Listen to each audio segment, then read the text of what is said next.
On September 6, 1988, a middle-aged woman named Cindy Borton was washing dishes in her little house in Shenandoah, Iowa. As she did this, she heard a knock on her back door. She glanced at her watch and saw she only had a few minutes before she had to get ready for work, and so she hoped whoever was out there was not expecting a long visit. A few hours later, the Shenandoah police would arrive at Cindy's house, and they would discover a crime scene so gruesome that they had to call in a special investigative unit just to process it. This story includes graphic descriptions of violence. As such, listener discretion is advised. But before we get into today's story, if you're a fan of the strange, dark, and mysterious delivered in story format, then you've come to the right podcast because that's all we do, and we upload twice a week, once on Monday and once on Thursday. So, if that's of interest to you, please offer to water the 5-star review button's favorite flowers while they're going on vacation, but instead of watering them, give them no water and leave them in the blazing sun. Also, please subscribe to the MrBallen Podcast wherever you listen to podcasts so you don't miss any of our weekly uploads. Okay, let's get into today's story.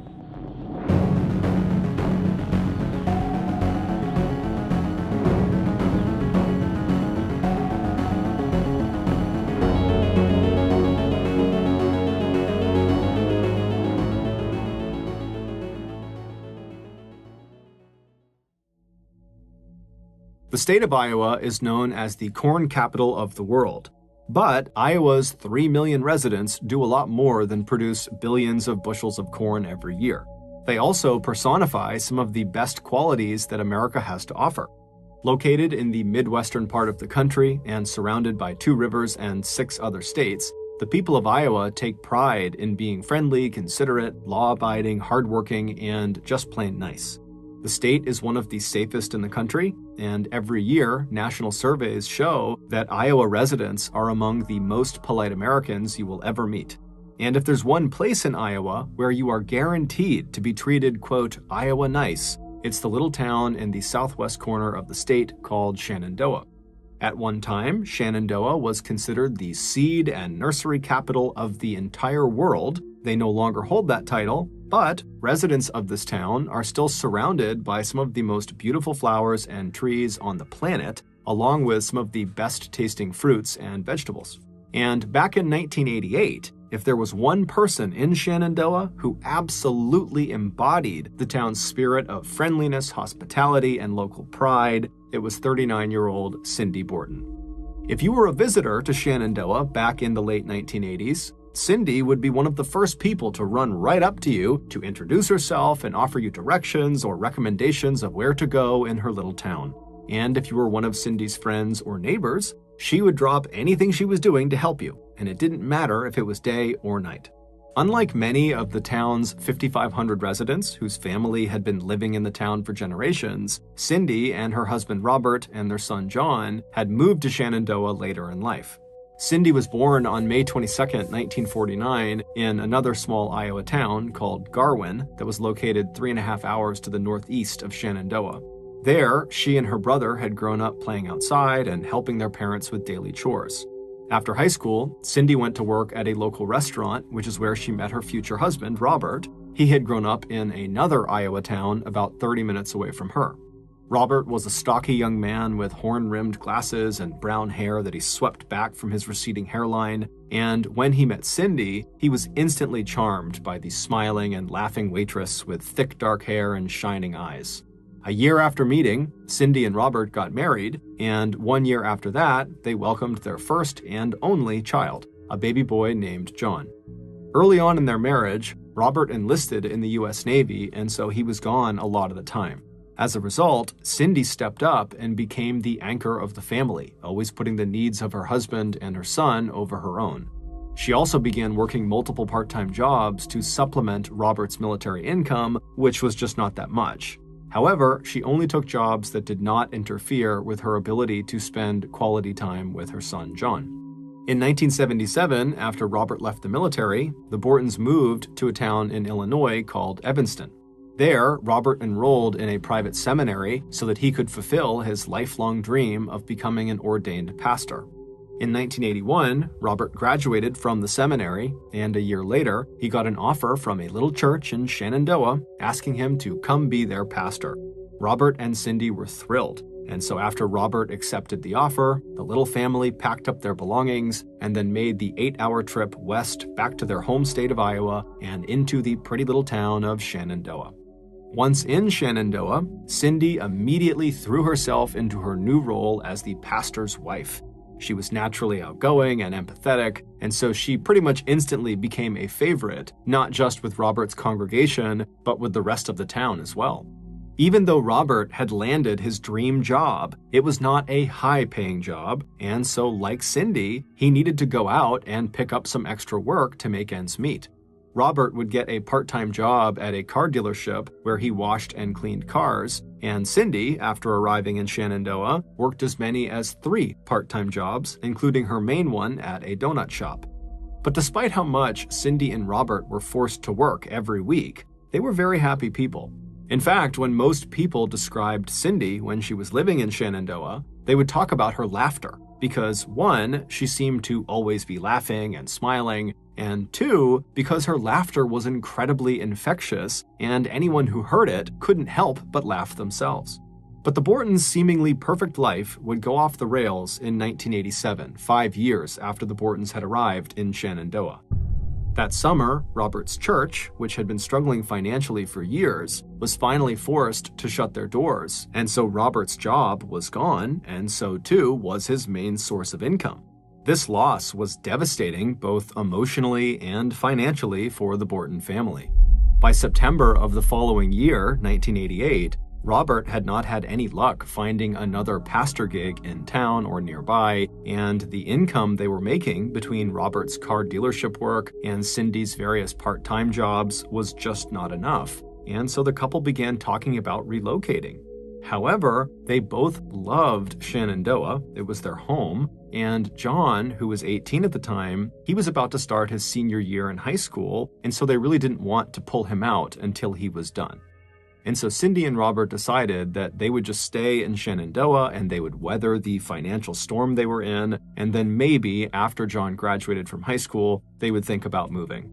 But when John's senior year actually began that September, the Bortons' 18-year-old son suddenly developed a serious case of senioritis, meaning he didn't want to go to school. And on the morning of Tuesday, September 6th, just a few days into the new school year, John walked into the family kitchen and announced to his mother that he did not want to go to school ever.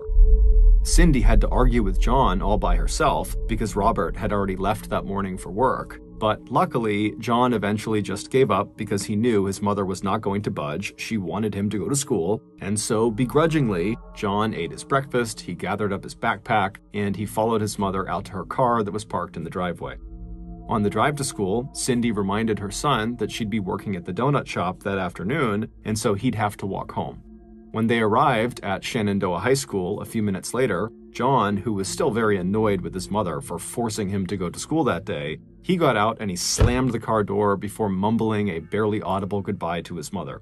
As Cindy drove the short distance back to their house, she tried to tell herself that, John's behavior was just typical teenage behavior, and once the school year really got going, John's attitude would surely improve. Still, it was something she intended to talk to Robert about when he came home that afternoon for his lunch break. Once Cindy was back at their home, she parked the car in the driveway and walked through the back door and down the short hallway into the kitchen. After cleaning up the breakfast dishes, she caught up on a few household chores and made sure that the clothes she planned to wear to work that afternoon were clean and ready to go. Then she glanced at her watch and headed back into the kitchen to heat up some spaghetti sauce and pasta for lunch with Robert.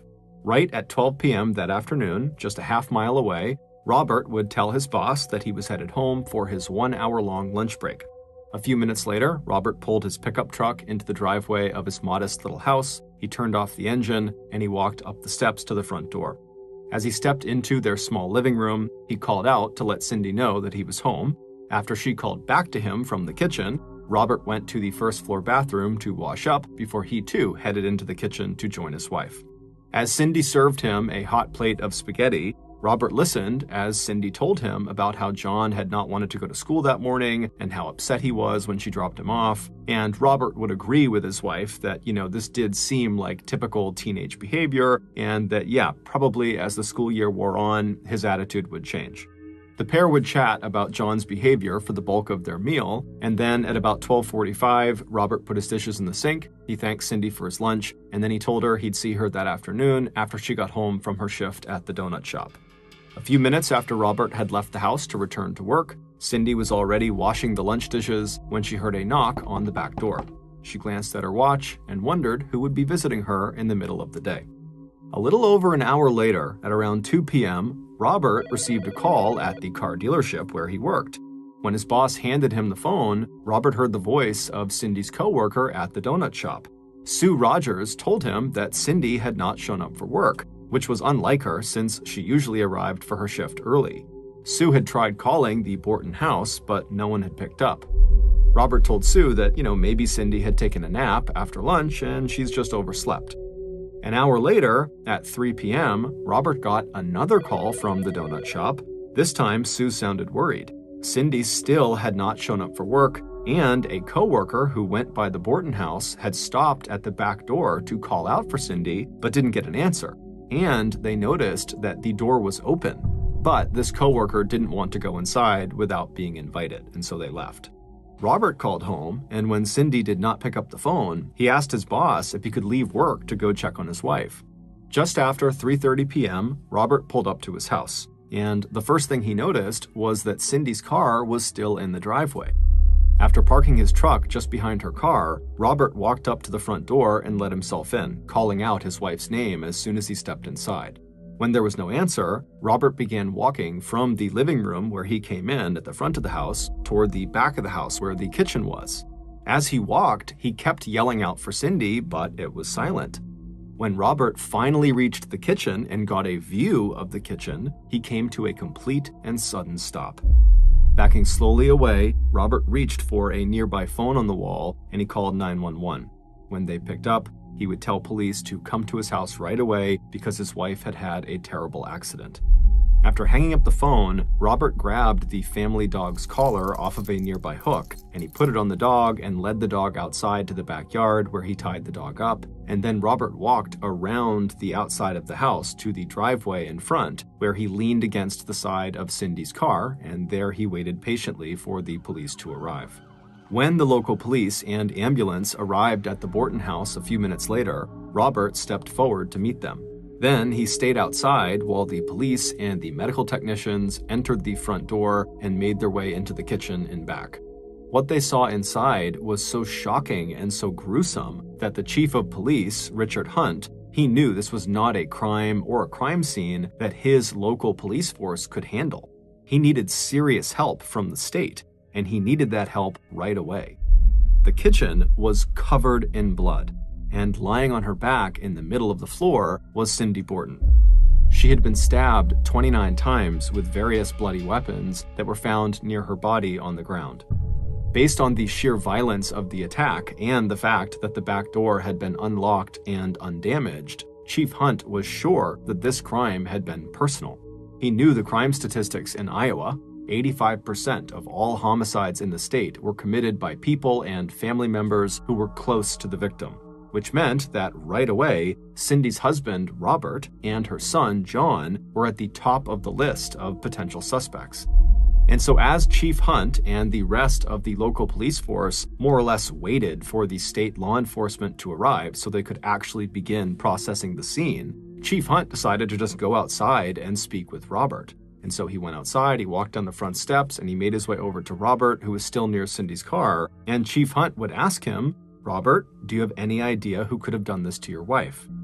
After Robert said, no, he didn't, the police chief was shocked when Cindy's husband went on to insist that his wife's death must have been an accident. But before the chief could continue questioning Robert, they were interrupted by the arrival of the Borton family's son, John, who was walking down the road towards the family house on his way home from school. John slowed down as he approached the house and took in the sight of the police cars and an ambulance parked along the curb and the yellow crime scene tape along the perimeter of their yard. When John reached his father, Robert told him that something bad had happened to his mother and that she was dead. But as Robert reached out to put his hands on his son's shoulders, John dropped his backpack and just turned around and started running. Later, he would tell law enforcement that the news was so shocking he just couldn't handle it, and so that's why he ran. When John did return to his house almost 2 hours later, personnel from the state's Division of Criminal Investigation had finally arrived, and they were dusting for fingerprints and gathering evidence inside of the Borton house. And local law enforcement had fanned out around the neighborhood to ask the Borton's neighbors if they had seen anything unusual or suspicious that day. By then, Robert had also told police exactly what he had done that day, starting with him leaving the house at 6:45 a.m. to go to work, and then arriving at work at 7 a.m., and then coming home again at noon for lunch with Cindy, and then leaving again and getting back to the car dealership at 1 p.m. Robert also described the calls he got from the donut shop saying that Cindy had not shown up for her 2 p.m. shift, and he would describe to police what it was like when he arrived at his house at 3:30 p.m. to check to see if Cindy was okay. After John was back at the house, he would tell police that he had been at school from the time his mother had dropped him off in the morning until school let out at 3:30, and then he had walked home. When the state investigators asked John if anything about that morning had seemed out of the ordinary, at first John said no, but then after a few seconds, he changed his answer to yes. He said that he and his mother had been arguing that morning because John didn't want to go to school that day, but he told police this was not anything serious. By the time John and Robert left the Borton property to go stay that night with friends that they knew from Robert's old church, word had spread throughout Shenandoah that something unspeakable had happened to one of the town's most popular residents. Early the next morning on September 7th, there were police officers waiting at Robert's car dealership to check on Robert's alibi. And while Robert's timesheet confirmed the timeline Robert had given them, Robert's boss added one detail about that day that Robert had left out. When Robert arrived back at the dealership after his lunch break, he had apparently changed his clothes. When asked if that was unusual, his boss would say, "Not really." Robert's boss would say that on Tuesdays, the car dealership's commercial cleaning service would come by to pick up dirty uniforms and rags, and so Robert's boss thought that, maybe Robert had come to work that day in his work clothes, he had gotten a full morning of work in, and then when he went home for lunch, he had changed, and then when he had come back, maybe he had dropped off those dirty clothes from the morning with the cleaning service. While this seemed totally plausible, investigators couldn't help but think that if Robert was involved in the murder of his wife, and if there was any evidence from the murder on those work clothes, well, that evidence was now being destroyed by a commercial washing machine. Meanwhile, investigators who had arrived at Shenandoah High School early that morning to check John's alibi also had some questions. It would turn out John's alibi was not as straightforward as he had made it seem. His teachers at his high school told police that yes, John had come to school the previous day, but he did not have any classes between 1 and 3 p.m., and no one could really verify his whereabouts at that time, and it just so happens that that was likely the time frame when his mother was killed. And later that afternoon, a neighbor would tell police that they had seen a teenager running through the Bortons' backyard around the time that Cindy would have been killed. The neighbor couldn't give police much of a description of this teenager, except to say that the teenager was a boy and that he had a thin build and it looked like his hair was brown, which was basically a perfect description of John. And so, 2 days after Cindy's death, detectives brought John into the police station for questioning.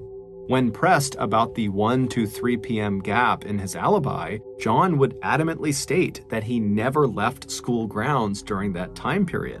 He said he had been at school all day from the time his mother dropped him off until he walked home and discovered the police and ambulances in front of his house.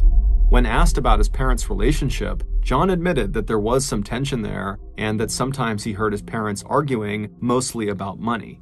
But John also told police that his mother and father were very committed to each other and had been quite happy in the past. And so no matter what problems they might be having, John was confident that his parents were not even close to getting divorced. He believed they would look to find a solution that kept them together.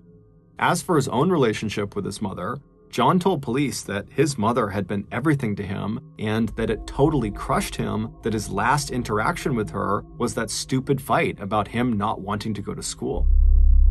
Despite Robert and John continuing to deny that they had anything to do with the murder, 48 hours into the investigation, the father and son were still the prime suspects. 3 days after Cindy's murder, on September 9th, the results of her autopsy came back. Based on the fact that the spaghetti she had eaten for lunch on the day of her murder was completely undigested, police were able to narrow the time of her death down to about 1 p.m.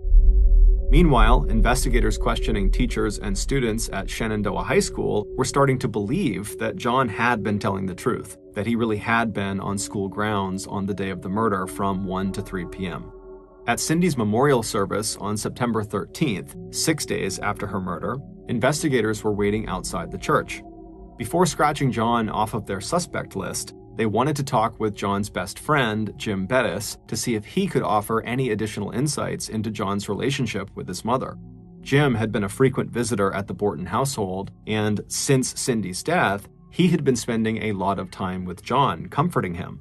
And so police were hopeful that if John was involved, maybe Jim would have picked up on it, and maybe Jim would be willing to talk about it. But according to Jim, there really were no problems between John and his mother. He said John loved his mother and that he would never hurt her. And as for that fight that they got in over John going to school or not that morning, Jim said that was totally insignificant and not a reflection of John and Cindy's actual relationship. After speaking with Jim and a few other friends of John's that came out of the memorial service, investigators felt satisfied that John really was not involved, and so they crossed his name off the suspect list. So with no other new leads and no further information on any teenager running across the Borton's yard on the afternoon of the murder, investigators were now sure that the killer had to be Cindy's husband, Robert.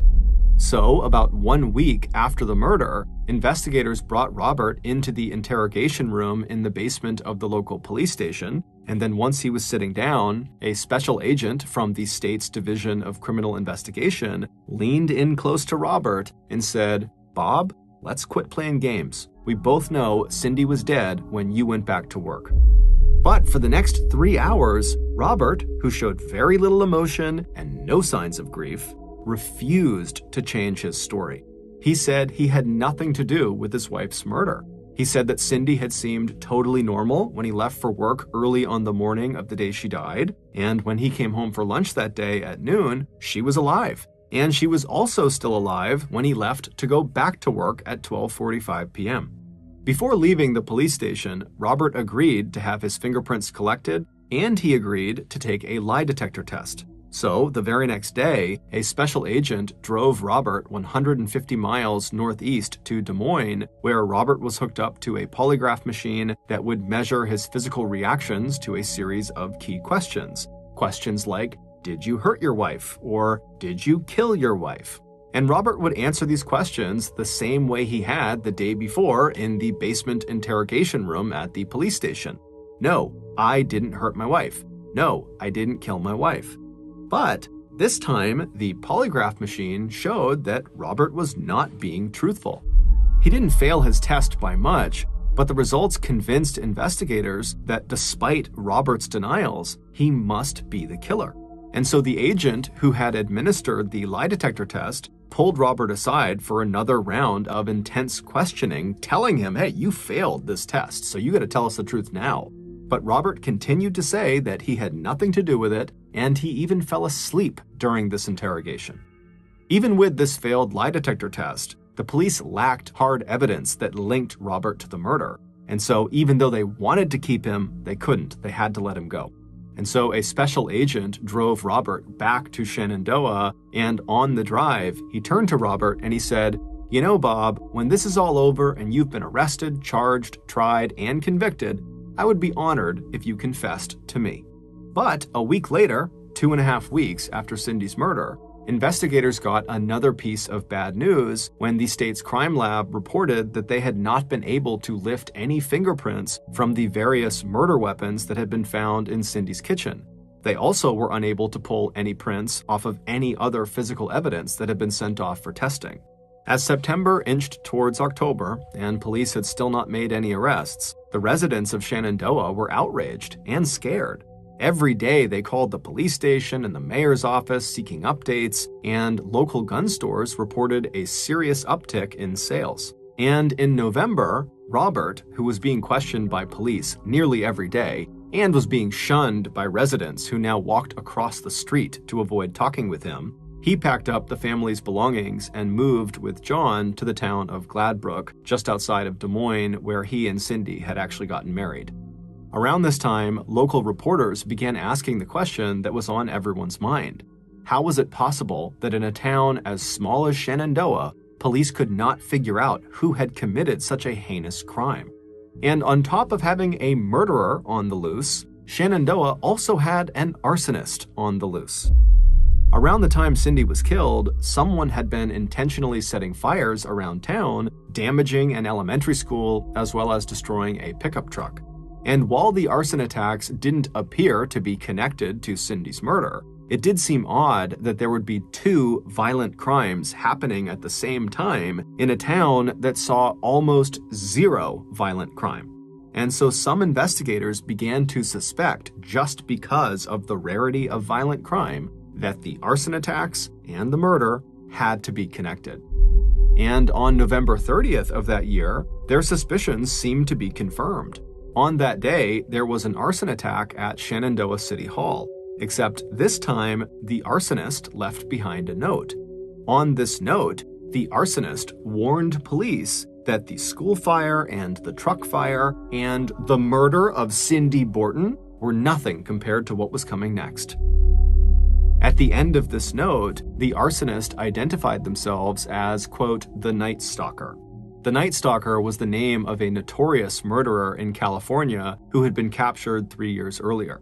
But what really caught the attention of law enforcement was the fact that whoever had signed the note also left behind a fingerprint at the very bottom of the piece of paper the note was written on.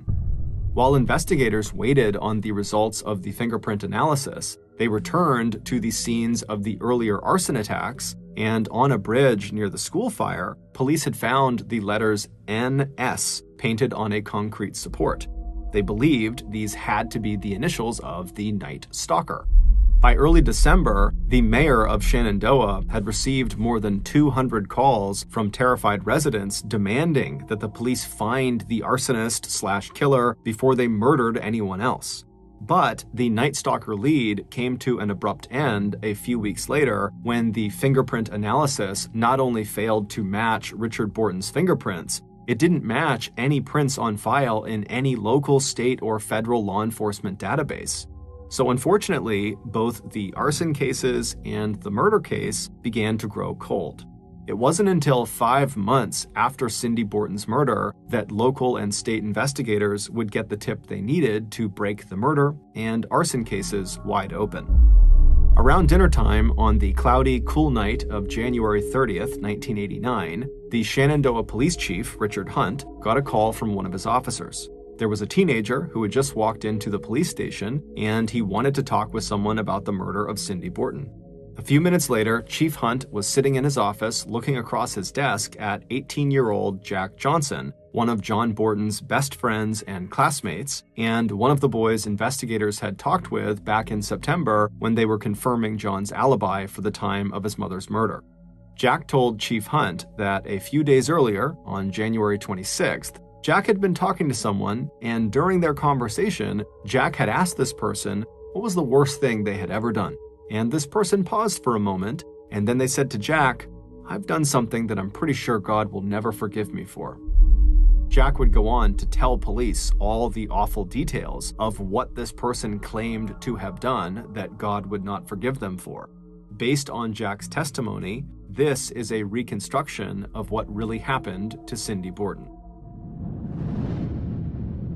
Back on the day that Cindy died, September 6th, 1988, she and her husband Robert were sitting in the kitchen eating spaghetti and talking about their son's recent bad behavior. After Robert was done eating, he put his dirty dishes in the sink, he thanked his wife for the food, and then he headed out the door to go back to work. As Cindy began washing the dishes, she heard a knock on the back door. Glancing at her watch, she saw it was already almost 1 p.m., which meant she didn't really have a lot of time to visit with whoever this was before she had to step away and get ready for her 2 p.m. shift at the donut shop. And so, feeling a little bit flustered, Cindy turned off the faucet and she dried her hands, and then she walked around the counter and she walked down the very short hallway that led to the back door of the house. And as she walked down this hallway, she looked through the glass of the back door and she saw who her visitor was. And even though she was pressed for time, she couldn't help herself. She smiled. She was happy to see him. However, she was a little bit concerned that her visitor was not in school. But she opened the door, and as soon as the door was open, her visitor immediately reassured her that he understood he was supposed to be in school and he'd be there soon. He was just stopping by because he was hoping that Cindy wouldn't mind being a reference for a job that he was going to be applying for. And so Cindy said, "Yeah, of course I'll be a reference for your new job. I'd love to hear about your new job. Come inside, let's talk about it." And so her visitor stepped inside, and as they walked down the little hallway towards the kitchen, the visitor asked Cindy if it was okay if she got him a glass of water because he was really thirsty. And so Cindy said, "Yeah, no problem. Come in the kitchen, I'll get you water, and we can talk about this new job." And so they start walking down this hallway, and the visitor reaches into his pocket and he unfolds his pocket knife. And right as Cindy is stepping into the kitchen with her back to him, he walks up behind her, he reaches around the front of her neck, and he digs the blade into the front of her throat, cutting her neck wide open. Cindy instinctively reached up and tried to grab her neck to protect herself, but her attacker grabbed her hands, pulled them away, and then with the knife, he dug another trench across her throat. And then the attacker backed up a couple of steps. Cindy, who was now pouring blood out of her neck, stumbled forward into the kitchen, and then she whipped around, clutching her throat, looking at her attacker. It was 18-year-old Jim Bettis, her son's best friend. But she didn't have time to process who was attacking her, because before long, as she was staring at him, he lunged at her again, slashing and cutting her. And so she put her hands up over her face to protect herself, and he was digging the knife over and over again into her forearms and her hands and all over her body. And eventually she kind of slumped onto the kitchen counter after being stabbed and cut so many times, at which point Jim walked away from her and he walked over to a drawer that he knew from all of the visits he had made to this household to visit with John. He knew that in this drawer were kitchen knives and other utensils. And so as Cindy is laying right near him up against the counter, pleading with him to stop, and she's bleeding everywhere, he reaches into this drawer and he pulls out 2 of Cindy's sharpest knives and he sets them on the counter, and then he pulls out 2 long serving forks that each had very pointed prongs at the end. And so he turns around to look at Cindy, and Cindy sees what he's doing, and so she tries to make a run for the phone to call 911. But before she could get there, Jim grabbed the 2 knives that he had just taken out of the drawer, and he leapt in front of Cindy and began stabbing her over and over and over again on her sides, her front, her face, her hands, her legs, anywhere he could, he would stab her. And Cindy the whole time is trying to hit him and push him back, but there's nothing she can do. She's helpless. And then at some point, she kind of falls to the ground, but she's not dead yet. And so at that point, Jim put down the 2 knives he had just taken out of that drawer, and he went back and he got the 2 serving forks. And then he went back over to Cindy, who was now crawling across the ground trying to get to the phone, and he began stabbing her in the back of the neck, on the side, over and over and over again. Despite multiple puncture wounds to her vital organs, Cindy was not dying. She was bleeding profusely. She was likely mortally wounded at this point, but she kept trying to move forward. She kept trying to fight back. She was doing anything she could to save herself. But eventually, Jim overpowered her. He flipped her over onto her back. And then kneeling next to her, he got his tools lined up next to him, the 2 knives, his own knife, and the 2 serving forks. And systematically, he began using these tools to begin cutting and slashing and digging into the front of her torso. And he would continue to do that until Cindy finally stopped moving. And when she did stop moving, he picked up one of the serving forks, he raised it up over his head, and then he brought it straight down into her neck, plunging it deep inside of her. And then he let go of the handle, leaving the fork stuck into her neck. Then he wiped off the handle of that fork as well as the other handles of the other murder weapons, which he just left on the floor next to Cindy, with the exception of his folding knife. He would take that. Then Jim stood up and walked into the small bathroom near the kitchen, and he washed his hands and face, leaving faint traces of blood in the sink, but wiping his fingerprints from the faucet handles. Then Jim retraced his steps to the back door. He stepped outside and he paused for just a minute before taking off at a run across the Bortons' yard. He would be seen by that neighbor, except the neighbor would only be able to describe him as a thin teenager with brown hair. 3 hours later, Jim and his parents would be out driving around when they passed John, who had just bolted from the scene and the news of his mother's death. Jim's parents slowed the car down, and Jim leaned out the window and he comforted his friend, asking him if he wanted to come into the car and talk about what happened. Did he need a ride anywhere? But John, who was in a state of shock, would just shake his head and keep on running. 5 months after killing his best friend's mother, Jim would confess his crime to his other best friend, Jack Johnson. Not only would Jim tell Jack exactly where he had disposed of his pocket knife, he would also draw a diagram for Jack showing him exactly where Jim had left Cindy's body inside the Bortons' kitchen. On the night of January 30th, which was the day that Jack Johnson had gone to police to tell them about Jim, he presented Jim's hand-drawn diagram and pushed it across the desk to Chief Hunt. On February 2nd, 1989, police asked Jim Bettis to come to the police station for an interview. Once inside the interrogation room, Jim denied everything, saying he had never had that conversation with Jack Johnson. But after agreeing to let police collect his fingerprints, police determined Jim's prints matched the one found on the note left by the Night Stalker. After another round of questioning, Jim eventually admitted to being the arsonist, but it wasn't until he conclusively and massively failed his polygraph test that he would admit to police that, yes, he had killed Cindy Borton. It would turn out Jim had nothing against Cindy. The person he really hated was his own father. According to Jim, his father had spent years deriding and criticizing him. For a while, Jim had taken out his anger by setting fires around town, but for the last several months, he'd come to despise his father so much that all Jim could think about was killing him. But Jim was afraid of his father and couldn't really imagine himself besting his father in any kind of physical confrontation. And Jim wasn't even sure he could go through with killing anyone. So he decided what he needed to do was practice. He needed to find someone who would be easy to kill, someone vulnerable, someone who trusted him, someone who loved him. And the one person who fit that bill was his best friend's mother, Cindy Borton. As far back as Jim could remember, Cindy had been the one person he knew who was always glad to see him, and who always had time to talk with him, and who always offered him encouragement. She would be the last person to suspect that he could ever hurt her. And so he told himself, if he could kill Cindy, maybe he could also kill his father. The police were able to finally prove their case against Jim when they found his pocket knife that he had tossed under a local bridge. The knife still had Cindy's blood on it, along with Jim's fingerprints. On November 13th, 1989, Jim Bettis, who was 19 years old at the time, was convicted of first-degree murder and sentenced to life in prison without parole. In a letter Jim wrote from prison, he told a relative that when he, quote, killed that lady, I guess I went too far and pretended that she was my dad.